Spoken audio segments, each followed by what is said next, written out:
而我国马来西亚有着极深渊源的印尼是个人口大国，世界排名位列第4，差不多有2-3亿。全国近90%皆信奉伊斯兰，毫无疑问为拥有最多穆斯林的国家。偏偏其中的巴厘岛特立独行，该地的老百姓几乎全体为信都教徒。众所皆知，巴厘岛是著名的观光胜地，很多外国游客在印尼的首选就是到这度假度蜜月，蓝天白云，西沙碧海。除了自然风光，它真正的魅力来于那独特的民俗风情、神秘的宗教色彩。信奉信都教，祭祀祖先、盛行本土巫术的岛民们，依然保持古老的生活方式，基本可说是10几个世纪泛马来世界信都教的活化石、时间胶囊、文化精华之处。他们大大小小的庙宇建筑有好几万个，享有诸神之岛的美誉。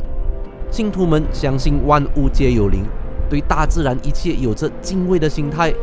家家户户寺庙宫殿刻着各种神像灵兽，姿势千奇百态，为整个建筑艺术画龙点睛。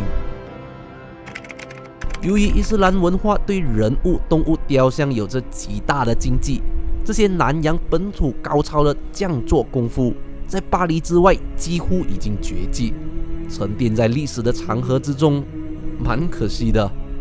不禁好奇，在团团穆斯林势力包围下，巴黎何以置身其外的呢？我中日出得我脹咩？抽你唔脹，仲好服你添。一般是认为以前律教大多是通过海外贸易传播出去的，而巴厘岛当时是农业社会，经济以稻米种植为生，自给自足，位置也相对偏僻，很巧妙地避开了海上穆斯林的主要商路。况且早在1000多年前，先知穆罕默德都还没出生的时候，南洋群岛本来就已经深受来自印度次大陆的宗教文化熏陶，盛行佛教与信都教。政治生态上则奉行曼达拉体系，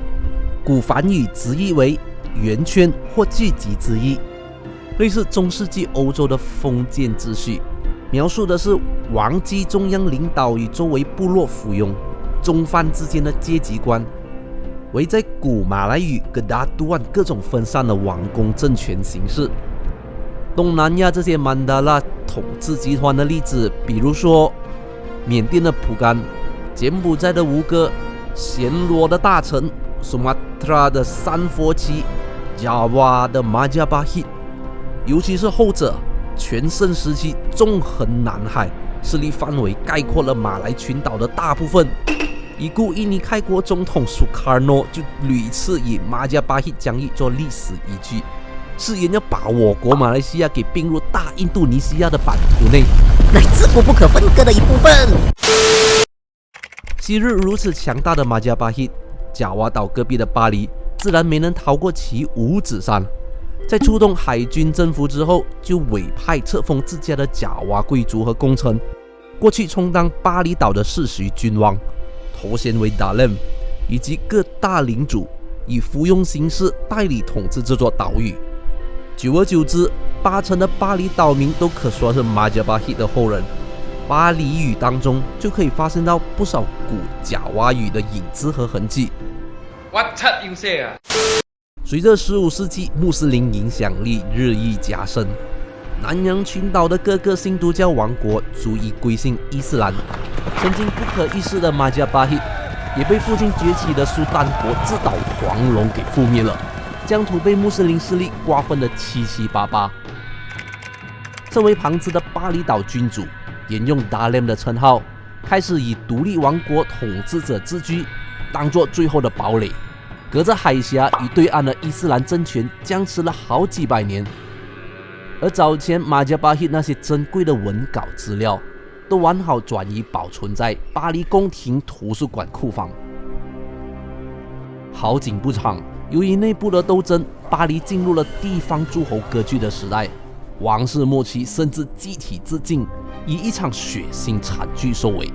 还登上了欧洲社会报章新闻。到底发生了什么事呢？